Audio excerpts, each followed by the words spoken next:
What next? తెలంగాణలో రంజుగా politics. KTR జైలుకి వెళ్ళడం ఖాయమే. మిగిలింది కేసీఆర్ హరీషేనా. మార్చిలో స్థానిక ఎన్నికలకు ఛాన్స్. ఆమె తుమ్మి తేల్చుకొనున్న పార్టీలు. బీసీ రిజర్వేషన్లు కొలిక్కి వచ్చేనా? మంత్రివర్గ విస్తరణ జరిగేనా? బీజేపీ అధ్యక్షుడు కానున్నది ఎవరు? తర్వాత ఏంటి వాట్ నెక్స్ట్ అనేది చూసుకుంటే, సంక్రాంతి తర్వాత తెలంగాణ రాజకీయాలు రంజుగా మారే ఛాన్స్ ఉన్నది. ఫార్ములా ఈ కేసు రేసులో చిన్నదొర అరెస్టు కావడం ఖాయమే. అయితే కాగా మాజీ సీఎం కేసీఆర్ హరీష్ పై ఉన్న కేసులను తిరిగి తోడే ఛాన్స్ ఉన్నది. త్వరలోనే స్థానిక ఎన్నికలు నిర్వహించాలని ప్రభుత్వం సిద్ధమవుతుండగా బీసీ రిజర్వేషన్ల పెంపుదల అనేది ఆసక్తిగా మారింది. అయితే రేవంత్ రెడ్డి కేబినెట్లో చోటు కోసం ఎదురు చూస్తున్న వారికి గుడ్ న్యూస్ వినిపించవచ్చు. అయితే ఇప్పటికే ఆలస్యమైన బీజేపీ అధ్యక్షుడి పేరు త్వరలోనే ప్రకటించనున్నారు. 5 ఏళ్లు అధికారంలో ఉన్న కేసీఆర్ కుటుంబం అనేక అవినీతి అక్రమాలకు పాల్పడింది. ఈ క్రమంలోనే ఫార్ములా ఈ కార్ రేస్ కేసులో కేటీఆర్ నిబంధనలకు విరుద్ధంగా డబ్బులు మంజూరు చేయడంపై కేసు నమోదైంది.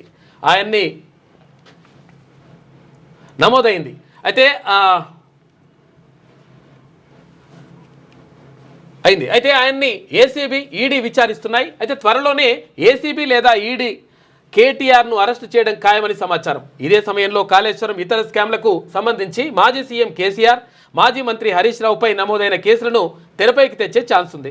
ఒకవేళ వాళ్ళపైన అవినీతి నిరూపణ అయితే వారికి జైలు జీవితం తప్పదన్నట్లే ఉన్నది. అయితే ఇప్పటికే సర్పంచ్ల పదవీ కాలం ముగిసింది.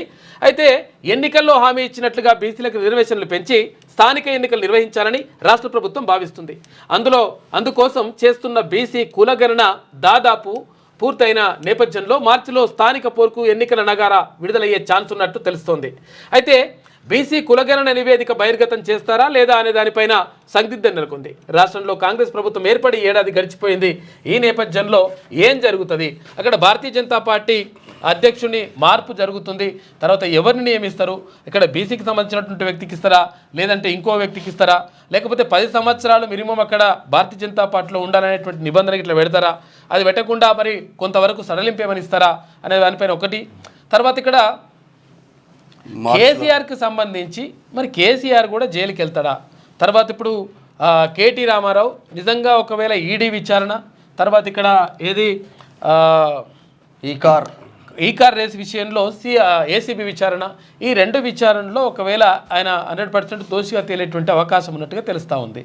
మరి ఈ నేపథ్యంలో ఆయన జైలుకి వెళ్తాడా? జైలుకు పోకుండా ఏమైనా మళ్ళీ ఒకవేళ కేంద్రం దగ్గరికి వెళ్ళేసి ఏమైనా మళ్ళీ కాలబేర ఏమైనా పడతాడా? పడితే ఏం జరుగుతుంది? తర్వాత ఒకవేళ ఆయన జైలుకి వెళ్తే ఆ తర్వాత కేసీఆర్ కూడా వెళ్ళేటువంటి అవకాశం ఉంటుందా? తర్వాత హరీష్ రావు సంగతి ఏంది?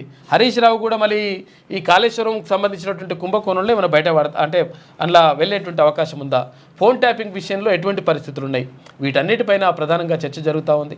తర్వాత ఇక్కడ స్థానిక సంస్థలు కూడా ఎన్నికలు కూడా వస్తున్నాయి కాబట్టి బీసీ రిజర్వేషన్లు కొలిక్కి వచ్చేనా? బీసీ రిజర్వేషన్లు నిజంగానే కాంగ్రెస్ పార్టీ హామీ ఇచ్చినట్టుగా కామారెడ్డి డిక్లరేషన్ను అమలు చేయాల్సిన బాధ్యత కాంగ్రెస్ పార్టీ పైన ఉంటుంది. మరి ఎందుకు ఆచితూచి వ్యవహరిస్తున్నారంటే ఇప్పుడు ఈ డాటా ఎప్పుడైతే బయటికి వస్తుందో, బయటికి వచ్చిన తర్వాత 42% బాజాప్తుగా అమలు చేయాల్సిన బాధ్యత కాంగ్రెస్ పార్టీ పైన 100% ఉంటుంది. మరి దాన్ని పక్కన పెడితే మాత్రం కాంగ్రెస్ పార్టీకి కూడా గట్టిగానే బీసీలు మాత్రం గట్టిగానే పెట్టే అవకాశం మాత్రం ఉంది. దానికన్నా ముందు ఇప్పుడు ప్రజెంట్ బీసీలకు ఒక యుద్ధం మాత్రం నడుస్తూ ఉంది అని చెప్పుకోవచ్చు. ఎక్కడ చూసినా కూడా బీసీల చర్చ మాత్రం జరుగుతూ ఉంది. ఇప్పుడు ప్రజెంట్గా టీచర్ ఎమ్మెల్సీలు కావచ్చు, గ్రాడ్యుయేట్ ఎమ్మెల్సీలు కావచ్చు, చాలా మంది బీసీ నినాదం మాత్రం నడుస్తూ ఉంది. ఇక్కడ బీజేపీ నుంచి బీసీ అభ్యర్థిగా మల్కా కొమరన్న ఇక్కడ టీచర్ ఎమ్మెల్సీ అభ్యర్థిగా దిగిండు. ఇక్కడ చాలా మంది ఇక కాంగ్రెస్ ప్రకటించలేదు. ఇక్కడ బీఆర్ఎస్ వారి పోటీలో ఉండదా అన్న ఒక డౌట్ మాత్రం వస్తూ ఉంది. ఈ టీచర్ ఎమ్మెల్సీలు, గ్రాడ్యుయేట్ ఎమ్మెల్సీలు బీసీ నినాదంతో ముందుకు వెళ్తే స్థానిక సంస్థల ఎన్నికలు కూడా బాజాప్తుగా ముందుకు వెళ్లే అవకాశం మాత్రం బీసీలు అనుకుంటున్నారు. మరి చూద్దాం ఏం జరుగుతుందో.